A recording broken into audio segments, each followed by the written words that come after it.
Hello everybody, welcome back to the garden. I was about to mow the backyard here when I decided I really wanted to make a video for you guys about dandelions and why you shouldn't be spraying them, killing them, or pulling them up from your yard in most areas because believe it or not, these little guys actually serve a really big purpose. When it comes to soil biodiversity, they're very important and they're also crucial for spring wildlife that is just emerging as our temperatures start to warm up. So first off, let's start with the soil biodiversity and how it's going to help out your plants, your yard, and even your grass grow. Dandelions intrinsically grow where there's compacted, non-fertile soil.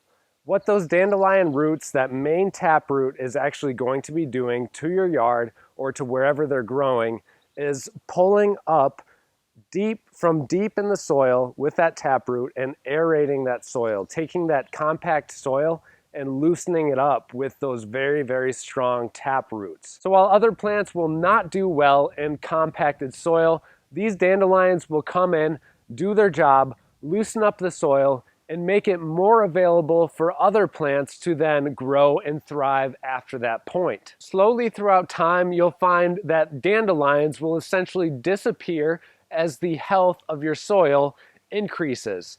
That's because nature has given these little guys a way to replenish the soil in order to make it a more positive environment for other plants. The more and more you dive into stuff like this, the more you realize that there is so much more going on than what meets our eye.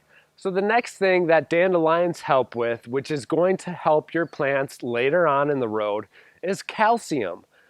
Dandelions actually pull up calcium, again, from that real big taproot and bring it into a concentrated solution in the leaves and then the flowers, as well as that main little hollow stem, that shoot that is underneath the flower. This is all containing a high amount of calcium that is then returned to your yard, to your garden, to your food forest, whatever it might be, as they get mowed down, chopped up, or just replenished into the soil. What I really recommend doing with dandelions the most is just leave them grow. If it's an area where you mow, then just mow as you normally would. Those dandelions will grow back continuously.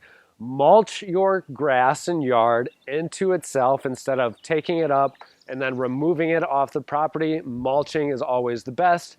That way we're going to be getting all of that calcium from the dandelions and returning it to your yard and to your grass, which is going to, again, bring you a better plant growth in the future after these dandelions have done their job and are done growing. I'm sure many of you are aware of this, but some of you might not be.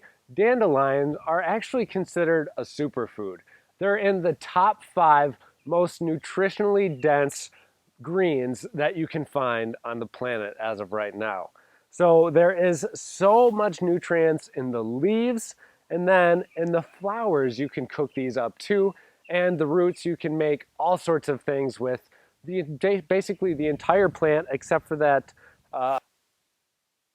here leading up to the flower. You don't want to eat that, but everything else is edible if prepared correctly and very, very nutritious. Along those lines, they're not only an incredible source for us to eat, but they are a crucial source of energy for early season pollinators that are just starting to hatch and come out into this world. There's not a lot of things that are flowering right now, and the pollen that dandelions give off are absolutely needed for the native bees, insects, all sorts of things to thrive during the spring season.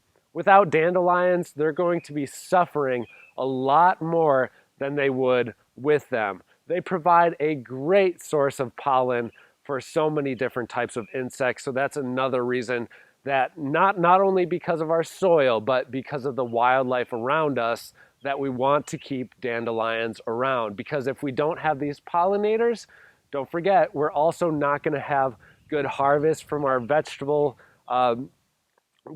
garden beds, or our perennial flowers are just not going to produce as well if there's not as many pollinators around.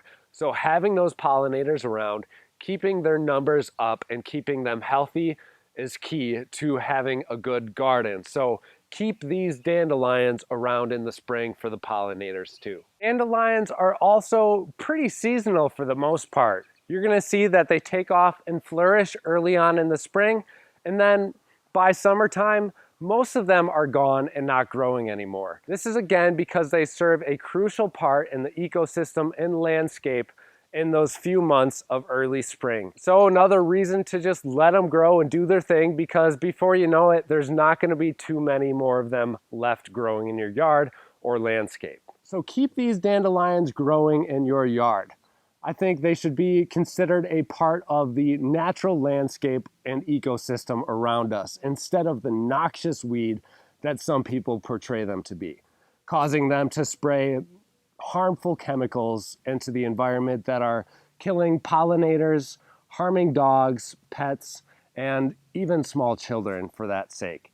Do not spray these in your yard. Let them grow because they're going to serve a great purpose. They're going to rejuvenate your soil and help out the pollinators.